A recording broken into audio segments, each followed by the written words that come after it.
Medieval India.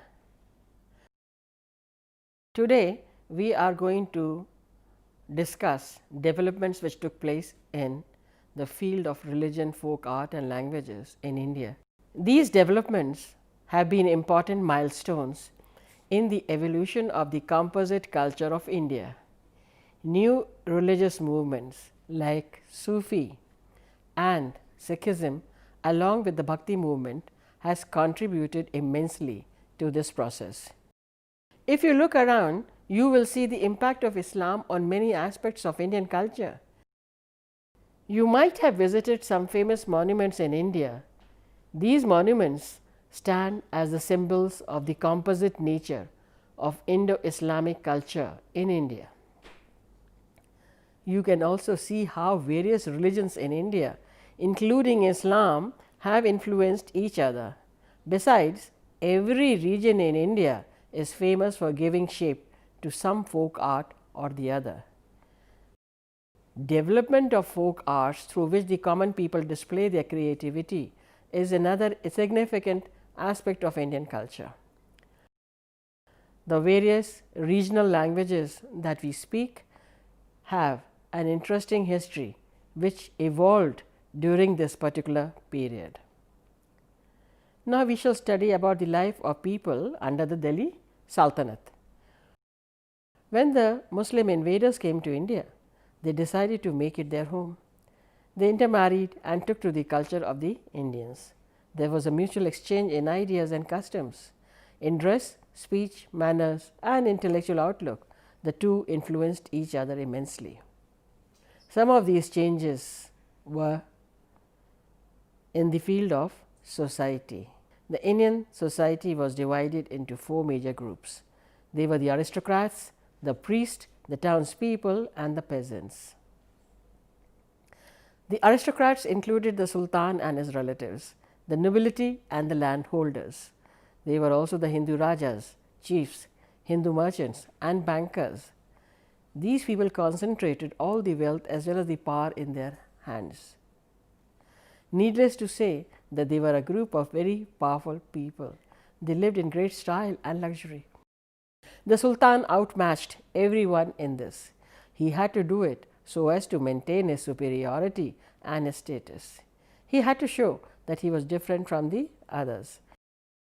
Whenever a new Sultan came to the throne, the khutbah or sermon was read out in his name in the Friday prayers at the mosque and coins were issued in his name. This established the new ruler on the throne. To maintain his distinction as a ruler, he was provided with many officers and servants at the royal household, where he lived in great luxury. Even the nobility imitated his style and showed off their wealth. Another class of people that were important were the priests. They were the Brahmins among the Hindus and ulemas among the Muslims. They were given grants of tax-free land for their maintenance and were often very powerful. The ulemas wielded great influence on the Muslim sultans, as we shall find out later, and often influenced their policies. But at other times, like during the reign of Alauddin Khilji, they were even ignored. Sometimes the priests were not interested in religious affairs, but were more interested in worldly affairs. Along with these people were the townspeople. In the town lived the wealthy merchants, traders and artisans. The nobility, the officers and the soldiers also stayed in the town that were the administrative and military centers. Places where the Sufis and Bhakti saints lived and places which housed important temples and mosques had become pilgrim centers. The artisans lived in their own special quarters. In fact, the weavers lived in the weavers' colony, the goldsmith in the goldsmith colony. This was the general pattern for all artisans and craftsmen. These people supplied luxury goods which were also sent abroad for trade. The royal karkhanas or workshops employed these workers for producing beautiful goods which were often used as gifts to be given away by the Sultan. The peasants, of course, lived in the villages and were often the worst off. They paid huge taxes to the state as land revenue. Any change of dynasty had no effect on their lives. Their life continued as before. The caste system was very rigid, and intercaste marriages and intercaste dining was totally prohibited. But exchange of ideas did take place on a large scale. Those who converted themselves to Islam did not forget their old customs. Thus, exchange of ideas and customs took place. Many Hindu customs were adopted by the Muslims, while many Muslim customs were adopted by the Hindus, like those concerning food, dress, clothing, and music, besides many others. Trade was flourishing, and many new towns came up to encourage trade. Some communities like the Baniyas, the Marwadis, and the Multanis made trade their special vocation. The Banjaras traded in caravans and were continuously on the move, carrying goods from one place to another. Delhi was the center for the incoming as well as outgoing goods. There was rice from the east, sugar from Kannauj, wheat from the Doab, and fine silks from the south. Besides this, there were luxury goods like metalware, ivory, jewelry, cotton textiles, and many other. Goods from outside India like East Africa, Arabia, and China also came to Delhi. According to Ibn Battuta, Delhi at that time was a magnificent city. The growth of trade encouraged the use of money, and at this time came into use the silver tanka, that is a sort of a coin. It was the most commonly used currency and was introduced by Iltutmish. Even the system of weights that were used at that time continued to be in use until the recent adoption of the metric system. When Islam came to India, Hinduism was in vogue. But by the time Hinduism had degenerated itself, there were superstitious beliefs, rituals, and sacrifices. Brahmins had become very, very powerful, and the caste system was very rigid. The people, especially the lower classes, were ill treated. Islam was the opposite of what was in practice among the Hindus. It talked of equality, brotherhood, and oneness of God. There were no dogmas in Islam. On the other hand, it had a simple doctrine and a democratic organization. The coming of Islam did not bring in many changes in the political structure of the country. On the other hand, it challenged the social pattern of society. The important result of this contact was the emergence of the Bhakti movement and the Sufi movement. Both the movements were based on the fact that God was supreme. All men were equal for Him, and bhakti or devotion to Him was the way to achieve salvation. The Muslims first came to India in the 8th century AD, mainly as traders. They were fascinated by the socio-cultural scenario in the country and decided to make India their home. The traders who came to India from Central and Western Asia carried back with them traces of Indian science and culture. As a result, they became cultural ambassadors of India by disseminating this knowledge to the Islamic world and from there to Europe. The immigrant Muslims also entered into matrimonial alliances with the local people and learned to live together in harmony. There was mutual exchange of ideas and customs. The Hindus and the Muslims influenced each other equally in dress, speech, manners, customs, and intellectual pursuits. The Muslims also brought with them their religion, Islam, which had a deep impact on Indian society and culture. Let us find out more about Prophet Muhammad and Islam. Prophet Muhammad preached Islam in the 7th century AD in Arabia. He was born in AD 571 in the Quraysh tribe of Arabia. He migrated to Medina from Mecca in AD 622, and this marked the beginning of the Hijr era. According to the Muslim belief, Quran is the message of Allah revealed to Muhammad through his archangel Gabriel. It had been translated into several languages. The 5 fundamental principles of Islam were Tawheed, that is belief in Allah, Namaz or prayers 5 times a day, Roza, that is fasting in the month of Ramzan, Zakat, giving of alms to the poor, Hajj, pilgrimage to Mecca at least once in the lifetime. Prophet Muhammad's sayings are preserved in what is called the Hadith or Hadith. After his death, the caliphate was established. There were 4 pious caliphs. Islam talked of equality, brotherhood, and the existence of one God. Its arrival particularly made a profound impact on the traditional pattern of Indian society. The rise of both the Bhakti and the Sufi movement contributed immensely in this regard. Both the Bhakti and the Sufi movements believed that all humans are equal. God is supreme and devotion to God is the only way to achieve salvation. Sufism is a common term used for Islamic mysticism. The Sufis were very liberal in their religious outlook. They believed in the essential unity of all religions.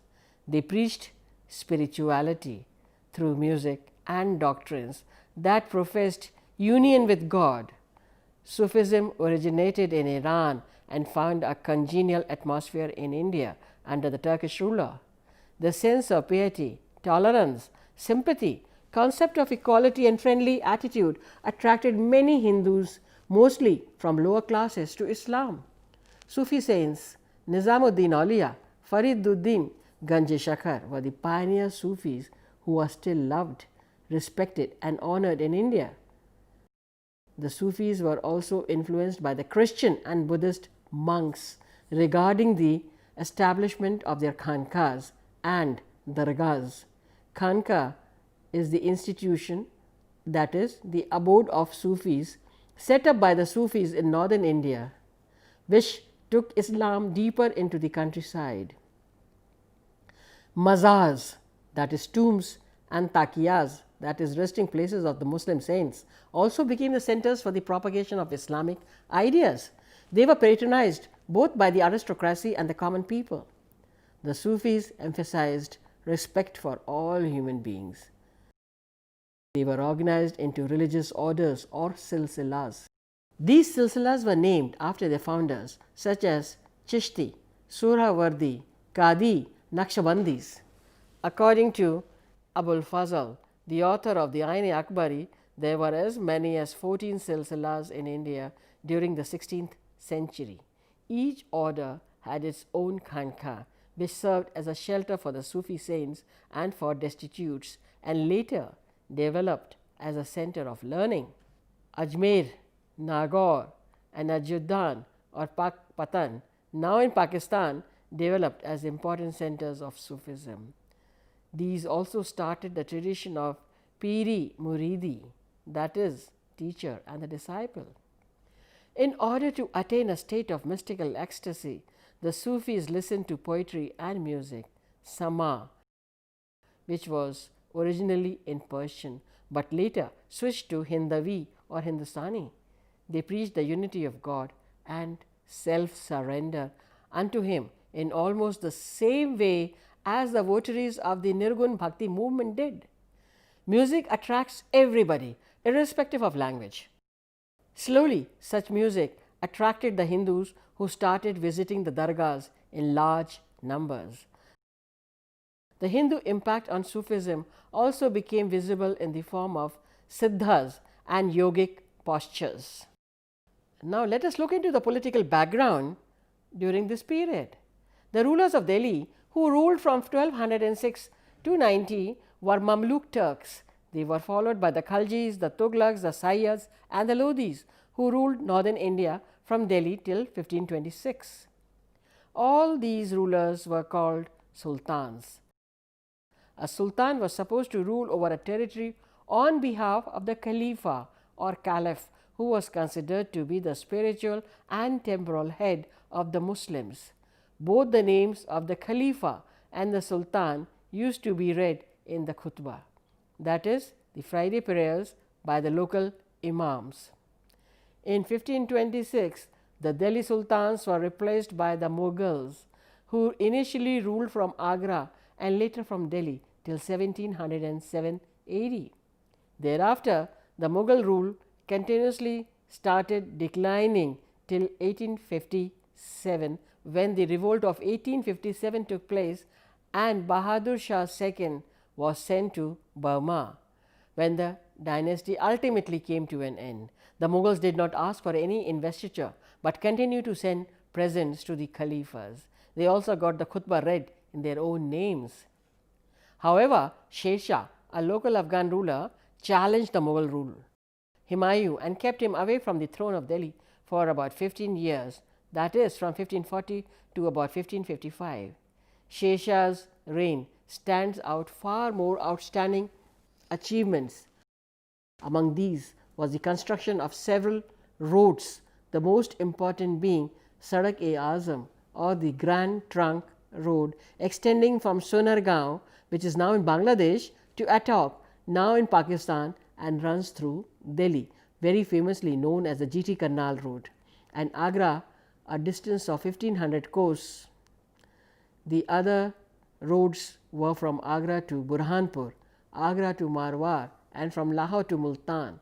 He struck beautiful coins in gold, silver, and copper, which were imitated by the Mughal kings. The Mughal Emperor Akbar, who ruled from 1556 to 1605, was a great ruler in the history of India. He made a sincere effort to foster harmony among his subjects by discouraging racial, religious, and cultural biases. He tried to develop friendly relations with the Hindus. To fulfill his imperialistic ambitions, he entered into matrimonial alliances with the Rajput rulers. His greatest contribution was the political unification of the country and the establishment of an all-powerful central government with a uniform system of administration. Akbar was a great patron of art, architecture, and learning. As a secular-minded monarch, he also started a faith called Deen-e-Ilahi, which encompassed ideas from various religions. On every Thursday, scholars from different religious groups came to debate on religious issues raised by the emperor. This was done at the Ibadat Khana in Fatehpur Sikri at Agra. Though illiterate, Akbar patronized scholars and learned men. In his court, there were 9 gems or Navratna.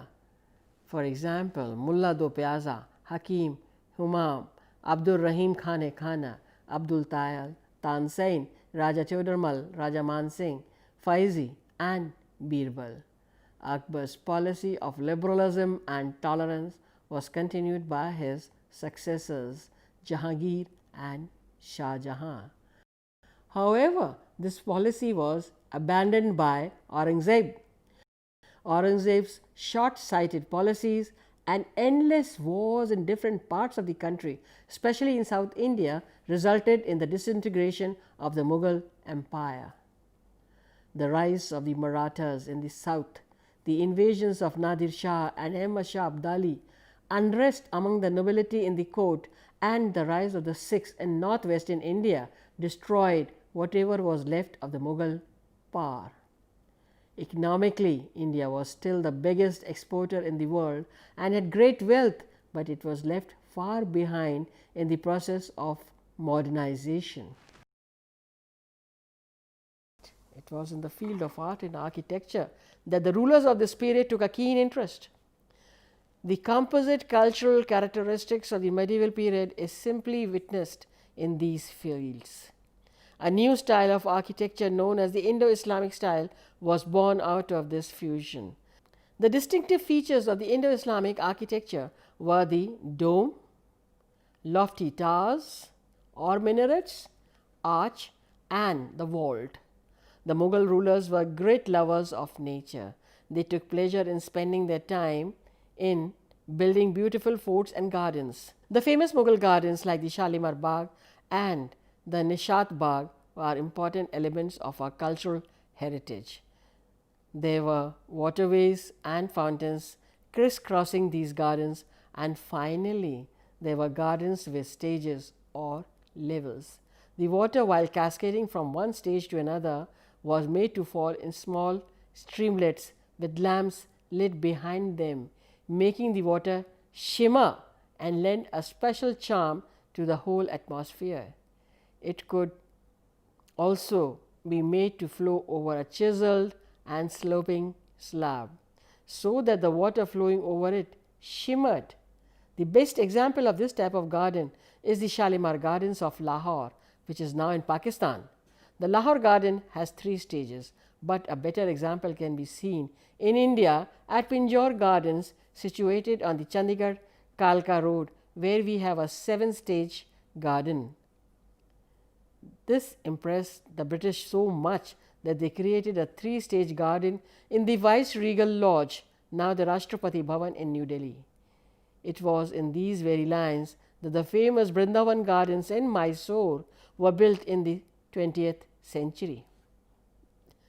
The Petra Dura or coloured stone inlay work on marble became very popular in these days of Shah Jahan, and the finest examples of this type of work are available in the Red Fort in Delhi and the Taj Mahal at Agra. Besides the structures within the Fatehpur Sikri complex, the forts at Agra and Lahore and the Shahi Mosque in Delhi are an important part of our heritage. During this period, mosques, tombs of kings and dargahs came to dominate the landscape. Another aspect of art which is of great importance to us is connected with numismatic, that is, the study of coins, which is a major source of information for any period in history. The coins of Muslim kings are valuable in history. Their designs, calligraphy, and mint marks give us plenty of interesting information on this period. From the royal titles, the name and place of minting, we can find out the extent of the monarch's kingdom as well as his status. Muhammad Tughlaq's coins were minted at Delhi, Daulatabad, and several other provincial capitals, and had at least 25 different varieties. Some of the legends found on the coins are quite interesting. The warrior in the cause of God, and he who obeys the Sultan obeys the compassionate, are a few examples.